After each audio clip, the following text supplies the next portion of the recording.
बिस्मिल्लाहिर्रहमानिर्रहीम, अस्सलाम वालेकुम। वो शख्स जो मरीम नवाज़ साहिबा और मियाँ नवाज़ शरीफ साहब के करीब तरीन समझा जाता है, बल्कि लंदन में मियाँ नवाज़ शरीफ साहब आपको नज़र नहीं आएंगे इस शख्स के बगैर। वो शख्स जिस पर मुस्लिम लीग नून के ही तर्जुमान ने, जो कहता है कि 20 साल तक मैं नून लीग का हिस्सा रहा, तस्नीम हैदर, उसने इस शख्स पर इल्ज़ाम लगाया और वो आज तक उस पर कायम है। कोई उसके खिलाफ बरतानी में कोई केस, कोई कार्रवाई उस तरह नहीं हुई। तस्नीम हैदर ने कहा कि नून लीग के आदमी ने, और कहते हैं जी मैं मीटिंग में मौजूद था और मियाँ नवाज़ शरीफ को भी बताया गया कि जी हमने कत्ल करवाना है अरशद शरीफ को और इमरान खान को। ये बात होती रही और बाद में फिर तस्नीम हैदर कहता है मुझे बुलाया गया और फिर कहा कि जी हमने अरशद शरीफ का तो काम तमाम कर दिया है, अरशद शरीफ को शहीद कर दिया है, यही काम तुमने इमरान खान के साथ करना है। बात हो रही है जनाब नासिर भट्ट की। आपने देखा हो नासिर भट्ट को, अल मरूफ मूवी मेकर, मरीम नवाज़ साहिबा की ख्वाहिशात पर मूवीज़ बनाने के माहिर हैं, और जज अरशद मलिक मरहूम, अल्लाह उनकी मग़फ़िरत फरमाए, उसकी भी वीडियो बनाई थी, आपको याद होगा। उस पर फिर प्रेस कॉन्फ्रेंस भी की थी, बड़ा उसका चर्चा हुआ था। फिर मरहूम ने अपने इंतकाल से पहले एक एफिडेविट भी दिया, बयान हल्फी भी दिया था कि किस तरह मुक़द्दस मकामात पर ले जाकर उनको रिश्वत और जी तुम्हें कहीं भी बसा देंगे, तुम्हारे ख़ानदान को कोई मसला नहीं है। मियाँ नवाज़ शरीफ साहब के बेटे ये काम उनसे करवाते रहे कि जी तुम ये फ़ैसला दो, वो फ़ैसला दो, ये सब कुछ होता रहा। वीडियो बनाकर ब्लैकमेलिंग होती रही। तो वही किरदार इतने बुरे तरीके से फंसा है पाकिस्तान आकर कि हद ही हो गई है। अब आप देखिए कैसा क्रिमिनल रिकॉर्ड है नासिर भट्ट का। तो इसका मतलब है कि ये तो काम ही ये करते हैं। 3 कत्ल, तेहरे कत्ल की वारदात, आप सोचिए 3 कत्ल का मुकदमा ये ऐसे छुपा हुआ था जो इस तरह सामने आया। उसमें जमानत भी खारिज हो गई है नासिर भट्ट की। मौसूफ अभी आए हैं हाल ही में, और जनाब फिर कोई प्रोटोकॉल मिला है, कोई प्रोटोकॉल मिला है, हार पता नहीं क्या कुछ, यहां पर इलेक्शन लड़ने आए कि जनाब अब तो अपनी हुकूमत है, कोई मसला ही नहीं है, और इतना अरसा हो गया कौन पूछने वाला है। तो तस्नीम हैदर ने, जो खुद नून लीग का तर्जुमान अपने आप कहा और इंटरव्यूज़ बेशुमार दे चुके, वो अब तक अपनी बात पर कायम गवाएं कि जी नासिर भट्ट ने मुझे ये बात कही, उसमें मौजूद था और मेरा तारुफ भी करवाया नवाज़ शरीफ से कि ये वो काम कर सकते हैं। तो यानी ये इमरान खान को हटाने के लिए, और ये भी कहा कि जी वो आगे जा रहा है और उस एरिया आपका भी ताल्लुक़ है गुजरात के इर्द गिर्द से, तो वहाँ पर हमें कोई शूटर चाहिए, वो आपने देना है इमरान खान पर कातलाना हमले के लिए। ये बात तस्नीम हैदर ने कही। अब आप देखिए कि हुआ क्या है। Rawalpindi additional district and session court ने नवाज शरीफ के करीबी साथी नासिर भट्ट के तेहरे कत्ल केस में जमानत खारिज कर दी है। ये आए थे कि जनाब फलां को देख लेंगे, फलां को देख लेंगे, यहां तो खुद 3 कत्ल के ये मुल्जिम हैं, केस है, और इतना पुराना, कब से भागे हुए थे, तब से, यानी कत्ल के मुकदमा दर्ज होने के बाद से ही भाग गए। और देखें क्या खबरें छप रही हैं, नवाज शरीफ के करीबी साथी नासिर भट्ट की जमानत खारिज। ये तो जनाब ARY में है, इसके साथ साथ जंग में भी मौसूफ की खबर छापना पड़ गई है। नासिर भट्ट की तेहरे कत्ल केस में जमानत खारिज हो गई है। और हुआ क्या है इसमें, रावलपिंडी में additional district and session court में तेहरे कत्ल केस की समाअत हुई। केस की समाअत एडिशनल डिस्ट्रिक्ट एंड सेशन जज सुहेल अंजुम ने की। अदालत ने नवाज शरीफ के करीबी साथी नासिर भट्ट की जमानत खारिज कर दी। केस की अदम पैरवी और अदम हाजिरी पर नासिर भट्ट की जमानत खारिज की गई। नासिर भट्ट के खिलाफ 15 अक्टूबर 1996 में तेहरे कत्ल का मुकदमा थाना सादकाबाद में दर्ज है। मुकदमे के इंदराज के बाद से मुल्जिम नासिर भट्ट बैरून मुल्क मुकीम था। 15 अक्टूबर 1996, ये कुछ 27 साल हो गए हैं। सोचिए, ये बीच में सिर्फ मूवी बनाने आए थे और उसके बाद फिर गायब। और अब पता नहीं ये अदम हाजिरी पर हुई है जो लिखा जा रहा है, इसका मतलब इनको खदशा था, वो शायद जज साहब ब्रीफकेस नहीं ले लिया उन्होंने, कोई फ़ोन नहीं उठाया, क्योंकि ये इनका तो यही काम है।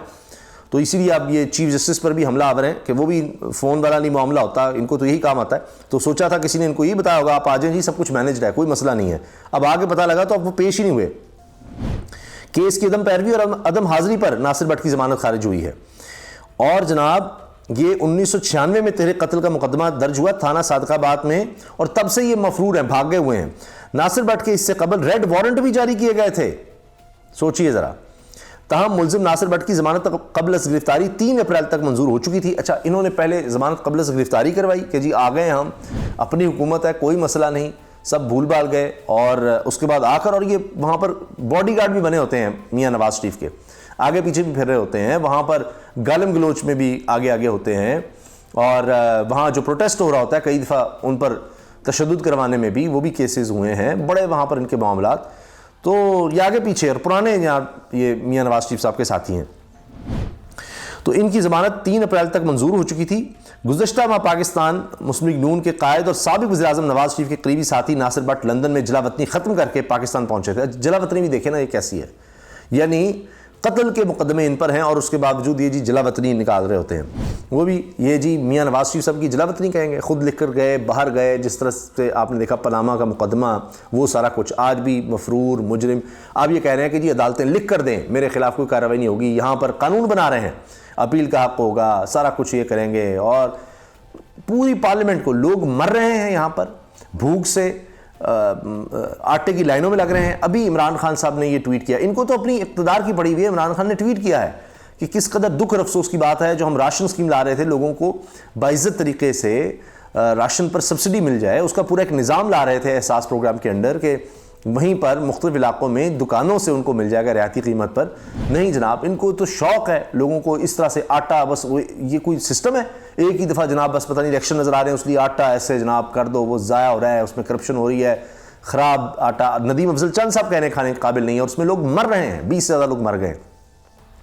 ये तो इनके हालात हैं। ख़ुद बाहर जनाब महंगी तरीन गाड़ियों में फिरना है, महंगी दुनिया की सबसे महंगी जगह से शॉपिंग करनी है, सबसे महंगे ब्रांड की, लुई विटॉन शायद उसका नाम है जी उस ब्रांड का।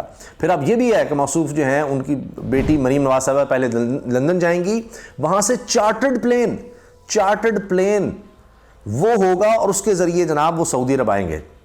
मियाँ नवाज शरीफ साहब भी, उनकी बेटी भी। ये तो इनका हाल है। यहाँ पर देख लीजिए, अब शहबाज शरीफ साहब जी किफ़ायत शारी करनी है, 8 करोड़ से ज़्यादा जनाब उनके हेलीपैड के लिए यहाँ पर जनाब वो लाहौर में उनके घर के रिहाइशगाह के करीब जी वो हेलीपैड जो है उसकी मरम्मत होनी है। ये तो इनके हालात हैं, ये इनकी तरजीहात हैं और क्रिमिनल्स इनके साथ जो है इनके साथी हैं।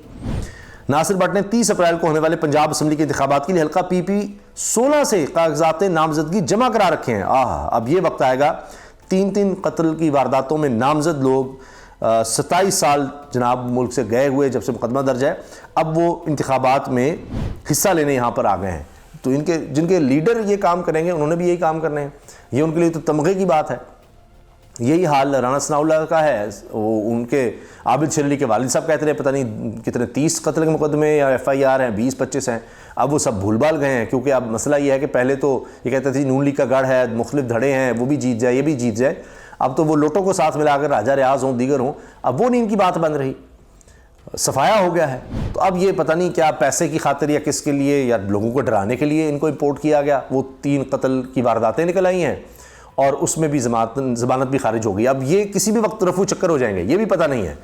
या तो आगे किसी अपील में जाएंगे, अगर कोई फ़ोन उठा लेता है, कोई ब्रीफ केस चल जाता है तो अलग बात है, नहीं तो यहीं से रफू चक्कर हो जाएंगे कि अभी तो हुकूमत है, पता नहीं किस वक्त क्या हो जाए, इलेक्शन के बाद क्या बने क्या ना बने, फिर क्या होना है, तो उससे पहले निकल जाओ। तो ये भी हो सकता है कि इलेक्शन तक ही ना ये मौसूफ रुके। ये तो इनका हाल है। तो ये क्या कौन सी रेपुटेशन की मिल रही है। मैं देख रहा था कि इमरान खान साहब के हवाले से ये खबर कि जी ऑफ़र कर दिया है उस नौजवान को जो ढाल बना था एक खातून के आगे खड़ा हो गया था, जब वो डायरेक्ट फायरिंग हो रही थी, वो बुलेट्स उस पर रबर बुलेट्स फायर किए जाते खातून पर, उसको इमरान खान ने ऑफ़र कर दिया टिकट की कि जनाब ये लो तुम इलेक्शन लड़ो। वो एक मुतवस्सित तबके से ताल्लुक़ रखता है। अभी उसको फिर इस्लामाबाद में गिरफ्तार कर लिया था, उस नौजवान को, उसको टिकट दे रहा है, उस बहादुर को कि जो जान बचाने के उसने सीना आगे कर दिया था। और यहां टिकट किनको मिल रहे हैं?